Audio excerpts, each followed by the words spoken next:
I had a very brief relationship with a woman named Carla that resulted in the birth of my now pre-tween son, Ashton. I'm gay and had never been with a woman. In fact, I'd never even kissed one until I met Carla. She'd just gotten a divorce from her husband, Chris, because he wanted kids and she didn't. My relationship with Carla didn't last and confirmed that I'm definitely gay. We were both shocked that she got pregnant though. We agreed to co-parent and signed a custody agreement that pretty much splits custody. Also, there's a first right of refusal in that agreement. Carla and Chris reconciled and remarried when Ashton was a preschooler. Personally, I like Chris. He's very good to my son. My son hugs and kisses him just as much as he does me. Chris doesn't turn down any chance to spend time with Ashton. I don't have to worry about Ashton if Chris is there because he'll get him where he needs to get, bathe him, feed him, and he has endless patience. I like that my son has these hands-on male caretakers. Carla was scheduled to have Ashton from Thursday to Sunday of this week. She mentioned that her cousin was in hospice and she was flying to another state to be with her. I said, "You can't take Ashton out of state without my written consent." She said she wasn't taking him. Chris was going to watch him. I told her that this was news to me. We agreed that if either of us was unavailable, then the other parent needed to be notified and given the option to pick up more custody time. I'm obviously not going to turn down more time with my kid. She said that Chris had planned a 4-day vacation to a water park. I said, "I don't care." She said, "You know what? Talk to him then. I've got enough on my plate right now." So I did, and Chris said he didn't see the big deal and joked there wasn't enough Ashton to go around. He then seriously suggested that I become a big brother so that he could spend more time with Ashton. I told him he got me messed up and now I'm cancelling this water park trip. He told me he was joking, but he wasn't. Then he asked me to go, parent another kid so he could parent mine. I was taken aback by it. So Ashton is with me and I feel bad for Chris. I really do, but between that comment and not going through me when Carla was going out of town just angered me. I feel like I've been too nice. Am I the idiot for cancelling a weekend plan after I was told to mentor another kid? Edit, my son doesn't know about the water park. It was going to be a surprise. And to be honest, this boy has been to several amusement parks this summer, so it wouldn't be new to him. If Carla and Chris had run it by me, then I would have said yes. Chris doesn't care that I'm gay. He loves my son, who has gay genes in him. Carla said that being pregnant was the worst experience of her life and nothing like what you see on TV. She got her tubes tied before remarrying. As to why I'm being selfish, Ashton has already taken 2 vacations with his mom and Chris. They spent 2 weeks in Greece and took a week-long cruise in Cabo last month. I've been very accommodating, but now I'm expected to give up more of my time. Oh, heck no. Chris can go get his own child. Big brother, my foot. We've finally seen the face of Chris. Not the idiot, OP. Lawyer time. These people are about to start phasing you out. The goal of this couple is to pretend OP never happened, that the kid belongs to the couple that is married. I'd be nuts by now if I was OP. I'm wondering if Chris is infertile and if this was all a convoluted plan to have a baby. That was my thought exactly. Ashton is the child Carla wouldn't have with Chris. I'm guessing it was a big reason he got back together with her. That was his mistake. But Ashton is your son, not his. Chris is the one who should mentor fatherless kids to fill his void. When Carla comes back, you need to sit down and review the custody agreement to remind her that you have the right of refusal. Get it clarified now that you are and will be Ashton's father forever. Update. So Chris did reach out to apologize and I accepted last night. He said he loves Ashton more than anything. In fact, he probably wouldn't be with Carla if Ashton wasn't in the picture. He then asked if he could have Ashton overnight because he was going to take this other kid to Sky Zone and thought Ashton would like to join. I agreed. Anyway, Carla only remarried Chris because he has a trust fund. He gets $10,000 a month. If my son wasn't in the picture, then he'd probably divorce Carla by now. My wife, 26, and I, 27 female, moved to a new house. We thought we'd throw a dinner party and invite both sides of our families. We used to live in a different state for 5 years and now is our opportunity to catch up with our loved ones. My brother-in-law has 2 kids, Daniel, male kindergartner, and Rosie, female toddler. These kids were absolutely horrible during the entire dinner and their parents didn't say a single word or even try to control them. Just to name a few examples, they moved pillows from sofas and chairs, spilled drinks and food on different surfaces, threw an orange on my Persian carpet, sat on it, made it explode and spread the orange on the carpet with their hands, broke 2 glasses and overall ran around shouting and screaming. I was the youngest in the family and I didn't see kids much in my entire life. But this horrified me, and I was so angry at my brother-in-law and his wife for just watching their kids do these things and not saying anything. I told my wife to talk to her brother. She was as angry as I was. However, she said she already talked to him, but he said they were just kids and that's how kids grow up. He also said he wanted them to have a strong sense of self-confidence. While we were all saying goodbye, brother-in-law told his kids, "Now that your aunties live nearby, we'll come to visit often." I said, "No, I don't think that's going to happen very soon." Brother-in-law was confused and asked why. I said, "Because we actually love the peace and comfort in our home, and these guys are a cute tsunami." This made brother-in-law and his wife angry. He called me an entitled brat and told my wife she was a horrible host. My friends think I was too rough, so I wanted to ask, am I the idiot? Not the idiot. These guys are a cute tsunami. That is hands down the nicest way of saying, your kids are a handful and I don't want them in my house that I've ever heard. I'm stealing that. You do not have to put up with children who have not been taught any manners or discipline. This is incredibly disrespectful to you and your wife. Not to mention teaching kids to be inconsiderate. I told them they were invited when they were taught manners. My parents would be horrified if I were to go to someone's house and destroy their property. Send them the cleaning bill. Let them know the next time they come back, a new bill may be given. I would be mortified if my kids did this at my siblings' place. Calling you a brat is rich coming from brother-in-law. You don't need to destroy things to gain a strong sense of self-confidence. What a load of BS. Strong sense of self-confidence equals entitlement. Children need boundaries and positive support.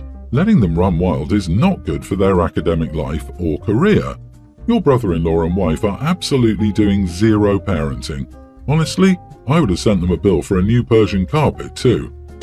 When my first child, Teen, was born, I was working a 7 a.m. to 9 p.m. job and my husband had about the same hours. When our child was born, she was sick, and the doctor told us that while she would be able to live a somewhat normal life as long as she had regular treatment and checkups, it was clear to both of us that we'd not be able to manage it along with our jobs, and decided that one of us will have to quit.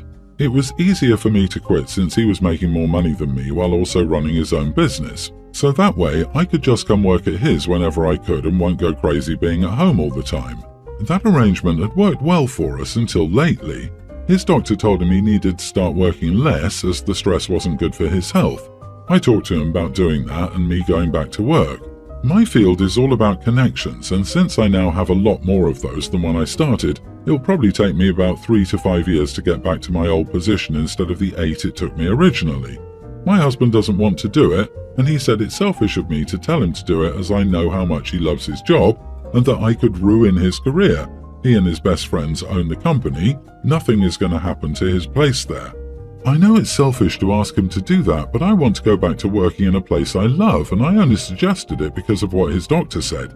But I do want to know, am I the idiot? Edit, I didn't ask him to quit work, I asked him to cut his work hours from 12 hours to 6 to 8. The company is his, so he gets a percentage of the money if he works 12 hours, 6 hours, or doesn't work at all. Our money income will only increase if I go back to work. Not the idiot 100%. Not only have you already made the exact sacrifice you're asking him to make for the family, but his doctor told him to do it for his health. You've done nothing wrong. He needs to get his head screwed back on straight and realize that the world doesn't revolve around him when he has a whole damn family to think about. I often see these types of stories, and it's because women tend to make these sacrifices without telling their husbands that it's a sacrifice. I know it sounds like it should be pretty obvious, but sometimes the obvious thing still needs to be said. Otherwise, the husband might just assume that she wanted to do this voluntarily and that it wasn't a real sacrifice to her. I agree. I feel like society in general assumes that the woman in a couple will be the one to sacrifice her career by default when children come along, and that's the reason people don't think about it too much. Opie, go back to work anyway. Then your career will be on track when he finishes destroying his health. That will give you the freedom to decide if you want to be carrying his dead weight, created from his stupid decisions, or if you'd rather cut him loose since you can support yourself and the kids just fine without him. We have 3 kids, and when they're almost young teens, I start making one of their chores about finding something to do. For example, make your bed, put dishes away, and find a chore. So the children will look around the house and find a chore. It can be anything. I really did this to teach them to see if something is dirty or needs fixing, and they can go and do it without needing instruction. Sometimes the kid picks something small like vacuuming a rug. Other times they pick something, not realizing how big the task is, reorganizing the game room, for example. Anyways, it teaches them to figure out what needs to be done and then do it. Overall, my oldest kid took her only a little bit to do this. My son just turned the age when I begin implementing this process, and he's struggling. I'm trying to get him to understand. He got so frustrated today that he couldn't see what needed to be done in the house that he locked himself in his room. I've tried to have him write a list of what he thought could be cleaned in the living room. It didn't work. My husband is angry that I'm giving them mental load chores and calling me an idiot. We had an argument, and really, I'm just trying to help their problem-solving skills. Am I the idiot? Not the idiot. This is a hugely valuable life skill and will help to fend off weaponized incompetence. But different people do see things differently. Instead of having him write a list about what could be cleaned in the living room, did you try doing a walkthrough of the living room and making it a discussion? Having examples pointed out could make it easier for him. The magazines are scattered across the table. Stack them. There's dust in the corners. Vacuum. The shoes are spread across the entryway. Put them in the shoe rack, etc. I find it funny that your son is struggling and your husband is angry. The mental load disproportionately falls on women and girls, but girls aren't born knowing how to do it. They're taught and conditioned by their families and by society. I would die on this hill with your husband. Continue teaching and expecting this of all your children, but make sure you're tailoring your lessons in ways that each child learns best so it doesn't become a negative that they rebel against. You are the idiot. I don't think mental load is the problem. It's that you're expecting your son to read your mind. You look at the rug and think it needs to be vacuumed, but he might look at it and think it looks tolerably clean. You look at the table and think it needs to be organized, but he left that book there because he's going to resume reading it in half an hour, and he left that cup there because he sips water throughout the day. Basically, you're mad that he doesn't have the same standards as you. Well, he's not you. He doesn't have to internalize your OCD standards. Sure, you're the parent and can make him do chores, but tell him what the damn chores are instead of insisting on him being a clone of you. As someone who struggled with the same thing and was diagnosed at 30, you are the idiot for dismissing the idea of ADHD.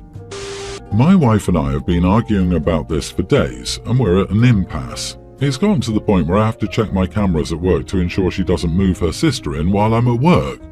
My wife has a sister, Jill, who has a storybook memory. She regularly recounts events in her life that are heavily exaggerated or straight up never happened. For example, she tells people she has a business degree and gives financial advice when she only has an associate degree and has never worked in financing. She also brags about playing basketball in high school and her team going to state but losing to the rich school. Spoiler alert, she didn't play basketball in high school and didn't have the coordination to dribble a ball and walk, much less run and shoot it. She also tells tales of being mistreated by her parents, which I doubt based on my personal involvement. For example, we celebrated Christmas with my in-laws and she posted on her social media about how her mother yelled at her in front of people and told her to eat less to be less fat. I was in the same house with her for a week and never noticed anything like that. The only time I witnessed a confrontation between her and my mother-in-law was when my mother-in-law told her to flush the toilet. She recently made accusations against her employer for being mistreated on her social media instead of going to HR. Someone told on her, and the company did an investigation that included recordings that disproved her story. I don't know the details, but I know she was let go. Now that she's jobless, she can't pay her rent. Jill brings drama wherever she goes with her tales of being mistreated. I work hard and home is my sanctuary. I don't want her to bring any drama to my sanctuary, which brings us to the present. My wife argues that her sister has nowhere else to go, and I pointed out she has several other siblings and parents who refuse to take her in. I understand and love that my wife is a compassionate person, but she can't save the world and I have to draw the line somewhere. I feel bad that my wife cries over this, but not bad enough to allow the emotional tornado that is her sister to live with us. Am I an idiot? Not the idiot. Your sister-in-law will move in and never leave. It will be a nightmare for you. There's a reason that no one else would take her in. Actually, it sounds like multiple valid reasons. The sort of person who will make up easily disprovable claims about her employer, then post them online publicly, is not stable. and will tell lies about you as soon as you become inconvenient in any way. In fact, we know this is the case because she has a history of doing exactly that. This explains the whole problem in a nutshell. OP's sister-in-law could, and probably would, make up accusations that would wreck his life and could likely involve law enforcement. Or if he has children, she might make things up that would get them removed from their home, until the charges were proven false. She likely knows he doesn't want her living there, so she might target him to remove him from his home. Protect yourself, OP. There's no upside to taking a chronic liar into your home. I know this is taking a toll on your marriage, but actually doing this could destroy it outright.